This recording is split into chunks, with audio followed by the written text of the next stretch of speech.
श्रोतेहो नमस्कार. देशाची तरुण पिढी ही राष्ट्राची मोठी ताकद मानली जाते.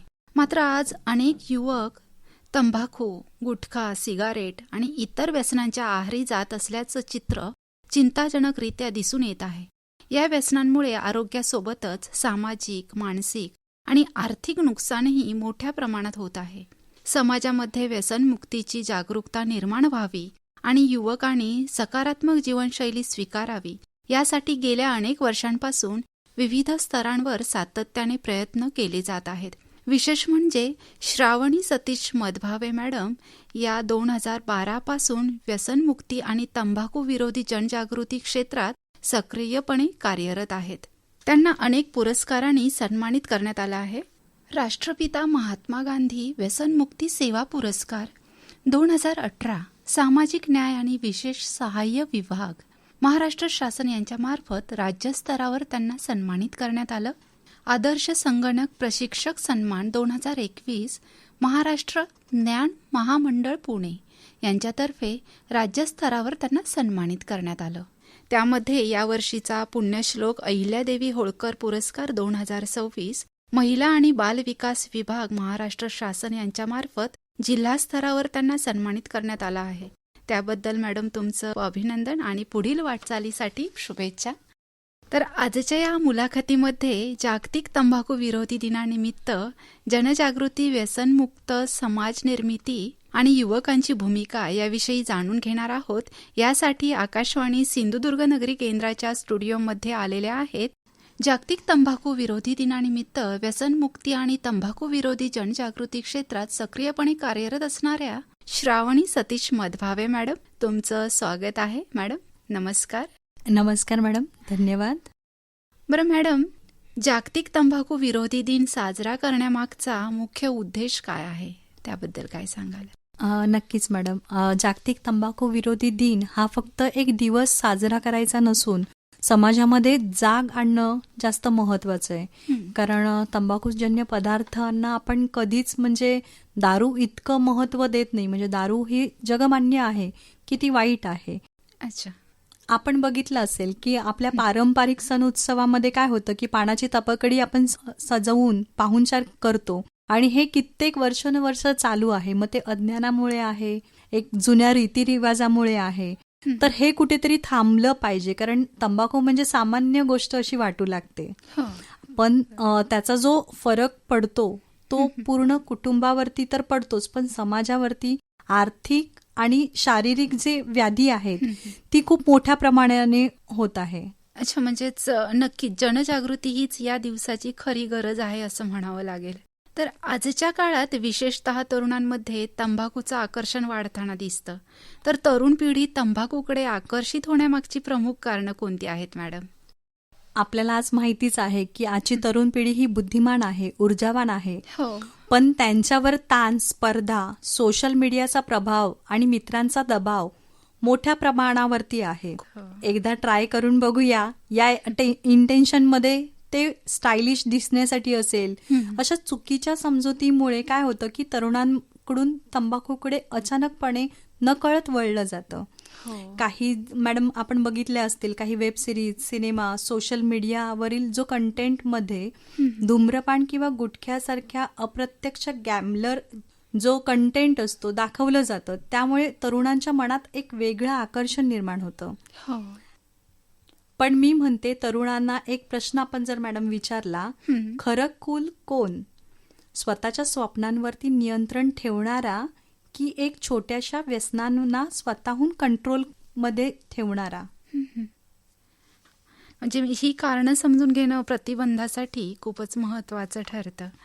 तर मॅडम, अनेकांना तंबाखू हानिकारक आहे हे माहीत असतं, तरीही व्यसन जडतं. तर तंबाखू सेवनामुळे शरीरावर नेमके कोणते दुष्परिणाम होतात याविषयी काय सांगाल मॅडम? शरीरावरती पूर्ण परिणाम होतोच. आपण बघतो की तंबाखूजन्य पदार्थांच्या पाकिटांवरती कॅन्सर होतो असं लिहिलं जातं. पण प्रत्येक जण ते फक्त पाकिट फोडतो आणि तोंडात टाकतो किंवा स्मोकिंग करतो, बाजूला काहीच बघत नाही. पण जर आम्ही जेव्हा शाळेमध्ये मॅडम कार्यक्रम करतो तेव्हा मुलांना आम्ही पहिल्यांदा विचारतो की तंबाखूजन्य पदार्थ जे खातात त्यांचे दात कसे दिसतात. मुलं स्पष्ट पटकन नकळतपणे उत्तर देतात, काळे झालेले, खराब. हा. म्हणजे पहिल्या आधी तोंडातून सगळे आजार सुरू होतात. हो. आणि आपण म्हणजे वैद्यकीय भाषेमध्ये म्हटलं तर कोणतीही जी जंतूंची पैदास होते, तर जिथे काळोख असतो, ओलावा असतो, उबदारपणा असतो, सेम तोंड हे जंतूंचं माहेरघर म्हटलं जातं. हो. तोंडातूनच सुरुवात होते आणि त्यानंतर असेच फुफ्फुसाचे आजार सुरू होतात. त्याच्यामध्ये सुद्धा बघा, म्हणजे एखादी व्यक्ती विडी किंवा सिगारेट ओढते, धूर त्याचा जो असतो, जे निकोटीन किंवा टार सारखा जो पदार्थ त्याच्या फुफ्फुसामध्ये जाऊन साचतो, ते फुफ्फुस किंवा ते शरीर बाहेर फेकायचा प्रयत्न करतं. मग त्या व्यक्तीकडनं एकदा ठसका लागतो, दुसऱ्यांदा ठसका लागतो आणि नकळत ठसक्यांचं रूपांतर खोकल्यात आणि खोकल्याचं रूपांतर फुफ्फुसाच्या विकारात होतं. मग असे हृदयविकाराचे स्ट्रोक, मेंदूचे आजार होतात. आणि मॅडम, दुर्दैव असं की कुठेच पेपर न्यूज किंवा कुठेही असं येत नाही की तंबाखूजन्य पदार्थांमुळे बाबा या व्यक्तीला हार्ट अटॅक आला किंवा पॅरालिसिस सारखे अटॅक होतात. कारण मेन काय आहे की हे आपल्याला रक्तवाहिन्या आकुंचित करतं. तंबाखूमधला जो निकोटीन आहे त्याच्यामुळे विचार करण्याची आणि तल्लप जी म्हणतो ती खरं तर स्ट्रोक, मेंदू सारखे जे आजार होतात ते ह्या सगळ्या गोष्टीतनं होतात. अच्छा. म्हणजे तंबाखू सेवनामुळे आरोग्यावर होणारे हे परिणाम खरोखरच चिंताजनक आहेत. धूम्रपान न करणाऱ्या व्यक्तींनाही दुसऱ्यांच्या धूम्रपानाचा त्रास सहन करावा लागतो. तर अप्रत्यक्ष धूम्रपानाचे दुष्परिणाम किती गंभीर असू शकतात याविषयी सांगा मॅडम. अगदीच मॅडम, आपण जर बघितलं असाल सार्वजनिक ठिकाणी येथे धूम्रपान करण्यास सक्त मनाई आहे. हो. पण तिथेच बऱ्यापैकी ह्या गोष्टी बघतो. खरं तर जेव्हा आम्ही तंबाखू व्यसनमुक्तीसाठी जेव्हा सुरुवात केली तेव्हा डॉक्टर नेरुरकर सरांनी आम्हाला टाटा हॉस्पिटलला व्हिजिट करण्यासाठी आम्ही गेलेलो. आणि तिथे बरेच पेशंट होते की प्रत्येक व्यक्तीला मी विचारत होते की बाबा तुम्हाला कॅन्सर कशामुळे झाला. प्रत्येक व्यक्तीचं उत्तर होतं, कोण सांगत होतं पान मसाला, कोण म्हणाला खैनी, गुटखा, तंबाखू. अशा पद्धतीने जेव्हा मी शेवटच्या व्यक्तीकडे पोचले, जी की लेडीज होती, मग तिला मी असा प्रश्न नाही विचारला की तुला कॅन्सर कशामुळे झाला. मी तिला असं विचारलं, तू कोणतं व्यसन करत होतीस आणि म्हणून तुला कॅन्सर झाला. तेव्हा ती जी लेडीज होती, ती बाई होती, ती म्हणाली मला कसलंच व्यसन नव्हतं. मग आम्ही तिला नम्रपणे म्हणालो की बाबा जे काही आहे ते खरं सांगा, कारण आम्हाला इतर समाजाला हे सांगायचे त्यांच्या आयुष्यात या गोष्टी होऊ नये म्हणून. बरोबर. मग त्यावेळी तिथल्या ज्या सिस्टर होत्या त्या म्हणाल्या की मॅडम ते जे सांगतायत ते खरं आहे. त्याचं कारण असं की त्यांचे जे मिस्टर होते ते 2 वर्षापूर्वी हृदयविकाराने गेले. ते दिवसभरातून जवळजवळ 10 ते 12 वेळा स्मोकिंग करायचे. अरे बाप. आणि त्याचं सेकंडरी स्मोकिंग म्हणून ह्यांना लंग कॅन्सर झाला. ह्यावेळी कसं होतं, एखादी व्यक्ती विडी किंवा सिगारेट ओढते, 60 ते 70% धूर हा त्यांच्यासाठी असतो, पण जो बाहेर सोडलेला 30 ते 40% धूर आहे. अच्छा. आणि तुमच्या माझ्यासारखे व्यक्ती कधी स्मोकिंग करत नाहीये, हो. पण तेवढासा धूर आपल्याला तो त्रास देऊन जातो. जर लहान मूल किंवा वयस्कर व्यक्ती, स्त्रिया असतील तर अस्थम्यासारखे, त्यानंतर हृदयविकारासारखे किंवा फुफ्फुसाच्या कॅन्सर सारखे सुद्धा आजार सेकंडरी स्मोकिंगमुळे होऊ शकतात. अच्छा. म्हणजे इतरांच्या सवयीचा परिणाम आपल्या आरोग्यावर होऊ शकतो. आता तंबाखू व्यसन हे फक्त व्यक्तीपुरतं मर्यादित राहत नाही, तर मॅडम या तंबाखू व्यसनाचे कुटुंब आणि समाजावर कोणते परिणाम दिसून येतात? खरं तर मॅडम, तंबाखू फक्त शरीर नष्ट करत नाही, ती एक नाती, आर्थिक स्थिती, मानसिक शांतता आणि पुढच्या पिढी ही कमकुवत करत जाते. दररोज जर गुटखा, तंबाखूजन्य पदार्थांवरती जर खर्च होत असेल तर तोच खर्च मुलांच्या शिक्षणासाठी, व्यवसायासाठी किंवा कुटुंबासाठी असलेल्या ज्या भविष्यकालीन गरजा आहेत त्यावरती जर विचार केला तर खूप मोठ्या पद्धतीने आर्थिक जी उलाढाल आहे ती चांगल्या पद्धतीने चांगल्या कामी लागेल. तसंच काय आहे मॅडम की लहान जी मुलं असतात मोठ्यांकडे पाहून शिकतात. वडील किंवा घरातील व्यक्ती जर व्यसन करत असेल तर मुलांना सुद्धा त्याचा चुकीचा परिणाम होतो.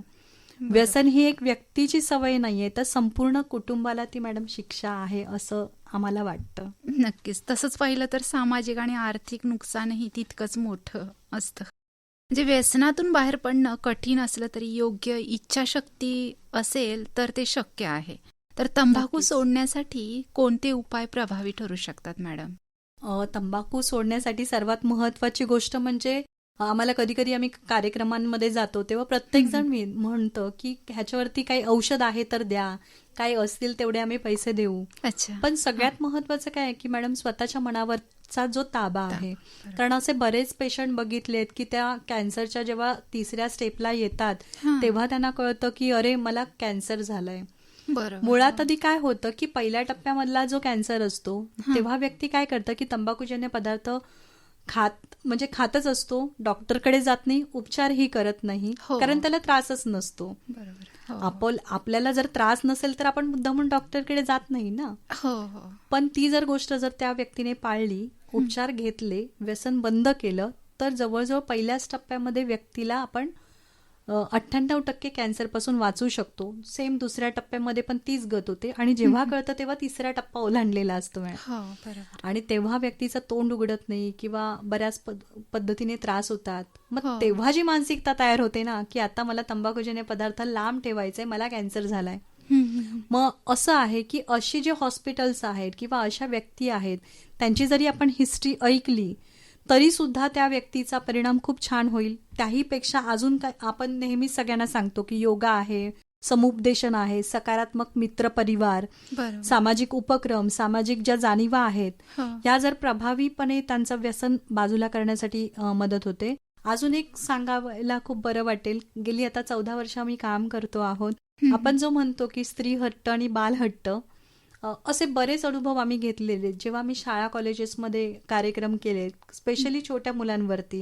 अच्छा. तर त्या मुलांनी अक्षरशः म्हणजे आता तुम्हाला माहितीच असेल, स्वच्छता जे कर्मचारी असतात हो. त्यांना तंबाखूजन्य पदार्थ म्हणजे किती हे असतं आणि त्यांच्याकडे एक हेच असतं की बाबा घाणीमध्ये काम करायचं तर ह्याच्याशिवाय पर्याय नाहीये. बरोबर. तर मागच्या वेळी आम्ही काय केलेलं की रक्षाबंधन त्यांच्यासोबत साजरा केलेला अच्छा. आणि एका छोट्या चिमुरडीने त्यांना राखी बांधून, काका तुम्ही तंबाखूजन्य पदार्थ सेवन करू नका. अरे वा. 2 मिनिटांमध्ये त्या सगळ्या जे सफाई कर्मचारी होते त्यांच्या डोळ्यामध्ये पाणी आलं आणि तिथल्या तिथे ते म्हणाले की ताई तू अशीच आम्हाला नेहमी राखी बांधायला, आम्ही याच्यातून व्यसनातून बाहेर होऊ. अरे वा वा, छानच. अशा काही गोष्टी आहेत की त्याच्यातून सुद्धा सहज या गोष्टी बाजूला हो, होऊ हो, शकतात. हो. नक्कीच. म्हणजेच योग्य मार्गदर्शन आणि कुटुंबाचा पाठिंबा इथे महत्वाचा ठरतो.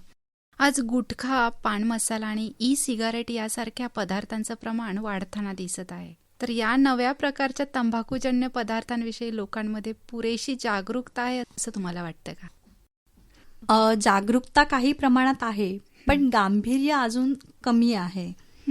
कारण अनेक जे तरुण आहेत त्यांना माहिती असतं की तंबाखूजन्य पदार्थ, सिगरेट ही हानिकारक आहे, हो. पण ते म्हणतात आता काही होत नाही.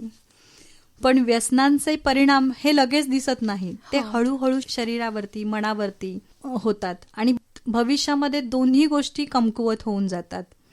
आज जर आपण बघितलं तर सोशल मीडियावरती फिल्टर वापरून आपण चेहरा सुंदर दिसू शकतो, हो. पण व्यसनांनी खराब झालेला जे आरोग्य आहे त्याला कोणताही फिल्टर नाहीये की ते आपण लपवू शकत नाही आहोत. खरंय ते. आणि तुम्ही जसं म्हणालात की आज कसं झालंय की असाच तरुण जो आहे, ऍडव्हर्टाइजमेंटच्या माध्यमातून काय होतंय की आता ई सिगारेट्स आले आहेत, वेपन्स आले आहेत, तर त्या माध्यमातून काय होतंय की बाबा धूर नाहीये. म्हणजे आता पेन ड्राईव्ह सारखे, USB सारखे त्या गोष्टी आहेत की हिटिंग, निकोटीन जो आहे, तंबाखूमध्ये मेन घटक आहे तो निकोटीनच आहे. हो. तर त्या माध्यमातून काय होतं की हिटिंग होतं, व्यक्ती त्या गोष्टी यूज करतंय, त्याच्यामध्ये पण फ्लेवर्स आलेत, वेगवेगळे मिंट आहे, स्ट्रॉबेरी फ्लेवर्स आहेत आणि सहज उपलब्ध त्यांच्या माध्यमातून होतं. म्हणजे जरी प्रत्यक्ष नसलं तरी ऑनलाईनच्या माध्यमातून असेल, सोशल मीडियाच्या माध्यमातून असेल, हे लोक अट्रॅक्ट होतात त्या गोष्टीला. आणि तेही तेवढंच गांभीर्यपूर्वक आहे. निकोटीनचे पॅचेस तोंडात ठेवले जातात. शेवटी त्या जखमा आणि त्याच्यातून होणारे आजार हे आपण मॅडम थांबवू शकत नाही आहोत. अच्छा. म्हणजे यातून असं दिसून येतं की वेगळं स्वरूप असलं तरी त्यातील धोका मात्र तितकाच गंभीर असतो. अगदी अगदी. बरं, तरुण पिढीला तंबाखू सेवनापासून दूर ठेवण्यासाठी काय करता येईल? मॅडम, तरुणांना फक्त व्यसन वाईट आहे असे सांगून उपयोग नाहीये. त्यांना सकारात्मक दिशा आणि प्रेरणा द्यावी लागणार आहे. नक्कीच. आणि त्यासाठी खेळ आहे, कला आहे, संगणक प्रशिक्षण, व्यक्तिमत्व विकास, सामाजिक कार्य, कौशल्य प्रशिक्षण, अशा गोष्टींमध्ये जर आपण तरुणांना सहभागी करणं गरजेचं आहे. आणि शासनाकडून पण बरेच असे उपक्रम सध्या सुरू देखील आहेत. अच्छा. अनेक जे गावामध्ये सामाजिक कार्यक्रम असतात त्याच्यामध्ये व्यसनमुक्ती आणि राष्ट्रभक्तीचे सातत्याने संदेश दिले गेले तर या गोष्टीचा नक्कीच फायदा होईल. कारण असे कार्यक्रम आम्ही स्वतः अनुभवलेले आहेत. गेल्या वर्षीच एका म्हणजे गव्हाण्यासारखं जे गाव आहे तर त्या अशा बऱ्याच गावांमध्ये प्रोग्राम्स होतात आणि ते प्रोग्राम झाल्यानंतर आम्हाला हल्लीच कळवलं गेलं की जवळजवळ 4 व्यक्ती तंबाखूजन्य पदार्थांपासून लांब राहिल्यात आणि हे व्यसन सोडलंय. अरे वा, छान. मग सातत्याने जर ह्या गोष्टी झाल्या तर नक्कीच त्याचा परिणाम त्या गोष्टींसाठी होतोच. आणि मेन म्हणजे नक्कीच. युवा पिढीमध्ये जर कसं असतं की रिकामं डोकं म्हणतात शैतान हो, का घर, हो, हो. बरोबर. यांना गुंतवून ठेवलं तर चुकीच्या गोष्टी घडणारच नाही. आणि त्याच्याच बरोबर राष्ट्रप्रेम राष्ट्रभक्ती महत्वाची आहे. हो. त्याच्यामुळे चूक बरोबर समजायला मुलांना युवा पिढीला चांगलीच मदत होईल. नक्कीच. म्हणजे योग्य संस्कार आणि जागरूकता हीच यासाठी प्रभावी दिशा ठरू शकते. अगदी नक्कीच. बरं, तंबाखूमुक्त समाज घडवण्यासाठी प्रत्येक नागरिकाने कोणती जबाबदारी पार पाडली पाहिजे मॅडम? खरं तर म्हणजे प्रत्येक व्यक्तीने जर ठरवलं की बाबा ही गोष्ट म्हणजे आता बऱ्यापैकी कधी कधी काय होतं की आम्ही उपक्रम राबवतो तर बऱ्यापैकी त्यांचं म्हणणं असतं की मी काही ह्या गोष्टीचं काही व्यसन करत नाही तर आम्हाला कशाला ही माहिती हवी. बरोबर. खरं तर जे निर्व्यसनी व्यक्ती आहेत त्यांना ह्या गोष्टी जर माहिती पडल्या तर अशा तंबाखूजन्य पदार्थांचे जे व्यक्ती सेवन करतायत तर त्यांना हात देऊन बाहेर काढणं या व्यक्तींनी खूप महत्वाचं आहे. म्हणजे प्रत्येकाचंच योगदान तेवढंच महत्वाचं आहे. कारण एखादी गोष्ट म्हणजे बाजूलाच्या घराला आग लागली आहे तर मी का बघू, त्यापेक्षा ती आग माझ्या घराला कधी लागेल हे आपण सांगू शकत नाही. बरोबर. तर कारण दुसरी महत्वाची गोष्ट कुटुंब तर आहेच पण त्याचा जो समन्वय आहे तो आपला जो आर्थिक आहे सामाजिक आहे. कारण जडणघडण माणूस हा समाजशीलच प्राणी आहे ना. हो. कारण त्याचे पडसाद आज ना उद्या आपल्या समाजामधल्या आपल्या घरामध्ये उमटणारच आहेत. प्रत्येक नागरिकाने स्वतःपासून सुरुवात केली पाहिजे. कारण सार्वजनिक ठिकाणी धूम्रपान करणाऱ्यांना विरोध करणं, अल्पवयीन मुलांना तंबाखू विक्री होत असल्यास माहिती देणं आणि व्यसनमुक्ती मोहिमेसाठी सक्रिय सहभाग घेणं आवश्यक आहे. आपण समाज बदलावा अशी अपेक्षा करतो पण बदलायची सुरुवात स्वतःपासून केली तरच खरा बदल घडेल ना. खरंय ते. तंबाखूमुक्त समाज ही केवळ शासनाची जबाबदारी नाहीये, ती प्रत्येक नागरिकाची सामाजिक बांधिलकी आहे. खरंय मॅडम. म्हणजे बदलाची सुरुवात ही प्रत्येकाने स्वतःपासूनच केली तरच समाजामध्ये मोठा बदल घडू शकतो. जागतिक तंबाखू विरोधी दिन या वर्षीची संकल्पना काय आहे, म्हणजे त्याविषयी काय सांगाल मॅडम? 2026चा मुख्य संदेश म्हणजे तरुण पिढीला तंबाखू उद्योगांच्या प्रभावापासून वाचवणं आणि आरोग्यदायी जीवनशैलीकडे प्रेरित करणं आहे.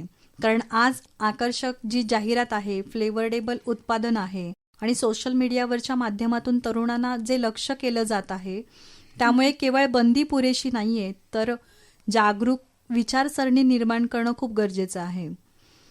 आपल्याला अशी पिढी घडवायची आहे जी म्हणेल व्यसन नाही विजन पाहिजे.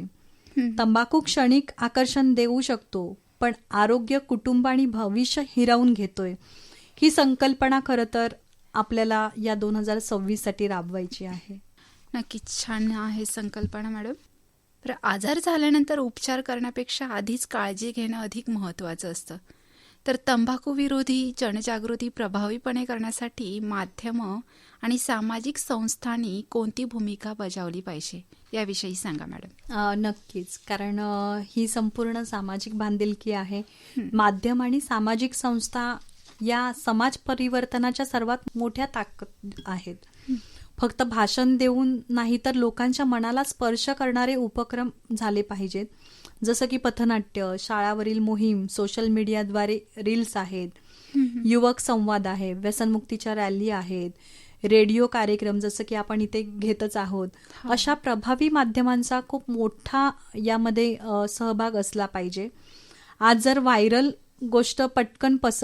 ज्या गोष्टी असतात त्या पटकन पसरतात. मग व्यसनमुक्तीचा संदेशही तितक्याच ताकदीने समाजात पोचवण्यासाठी हे 2 दुवे आणि त्याचबरोबर प्रशासनही तेवढ्याच ताकदीने उतरणं गरजेचं आहे. नक्कीच. म्हणजे सामूहिक प्रयत्नांमधूनच तंबाखूमुक्त समाजाचं स्वप्न पूर्ण होऊ शकतं. श्रोते हो, तंबाखूचे व्यसन हे केवळ व्यक्तीचे नाही तर संपूर्ण कुटुंब आणि समाजाचे नुकसान करणारे आहे. आरोग्य, आयुष्य आणि आनंद हिरावून घेणाऱ्या या व्यसनाविरोधात जागृती निर्माण करण्यासाठी आता आपण ऐकूया एक प्रभावी कविता. कॅन्सरमुक्त सिंधुदुर्ग करण्यासाठी फक्त आमचे प्रयत्न अपुरे पडणार. तुम्ही आम्हाला साथ दिलात तर 100% आपण यशस्वी होणार. तंबाखू, सिगरेट, गुटखा यांच्या सेवनाने अनेकांचे जीवन उद्ध्वस्त होते आणि अशा भारतीयांना वाचवणे हे आपल्या सर्वांचे कर्तव्य ठरते. आपण व्यसनाधीन व्हायचं नाहीच, इतरांना परावृत्त करायचं. भारत महासत्ता होण्यापूर्वी सिंधुदुर्गाला तंबाखूमुक्त बनवायचं. आमच्या या उपक्रमाला तुमच्या पाठिंब्याची गरज आहे. तंबाखूमुक्त सिंधुदुर्ग करूया हाच आमचा ध्यास आहे. सत्ता, पक्ष हे राजकारण सर्व काही बाजूला ठेवायचं. नम्र विनंती आहे तुम्हाला आमच्या उपक्रमाला प्रोत्साहन द्यायचं. आम्ही सादर केलेली आजची जी कविता आहे, आम्हाला या कवितेसाठी तुम्ही प्रोत्साहन द्यायचं आणि आम्ही सादर केलेल्या कवितेसाठी आमच्या उपक्रमात सामील व्हायचं. खरंच ही कविता आपल्याला एक महत्त्वाचा संदेश देऊन जाते. व्यसनाला नाही म्हणा आणि निरोगी आयुष्याला होकार द्या. तंबाखूमुक्त समाज घडवण्यासाठी प्रत्येकाने स्वतःपासून सुरुवात करणे हीच आजच्या दिवसाची खरी गरज आहे. तर श्रोते हो, तंबाखू काही क्षणांची सवय असली तरी तिचे परिणाम मात्र आयुष्यभर सोबत राहू शकतात. निरोगी शरीर, आनंदी कुटुंब आणि सक्षम समाजासाठी तंबाखूपासून दूर राहणं ही प्रत्येकाची जबाबदारी आहे. आजच्या जागतिक तंबाखू विरोधी दिनाच्या निमित्ताने आपण एक छोटासा निर्धार करूया. स्वतःही तंबाखूपासून दूर राहण्याचा आणि इतरांनाही त्यापासून परावृत्त करण्याचा. कारण छोटासा बदलही मोठ्या परिवर्तनाची सुरुवात ठरू शकते. मॅडम, तुम्ही वेळात वेळ काढून आलात आणि जागतिक तंबाखू विरोधी दिनानिमित्त खूप छान संवाद साधला. त्याबद्दल आकाशवाणी सिंधुदुर्ग नगरी आणि श्रोत्यांतर्फे आभार आणि धन्यवाद. धन्यवाद मॅडम.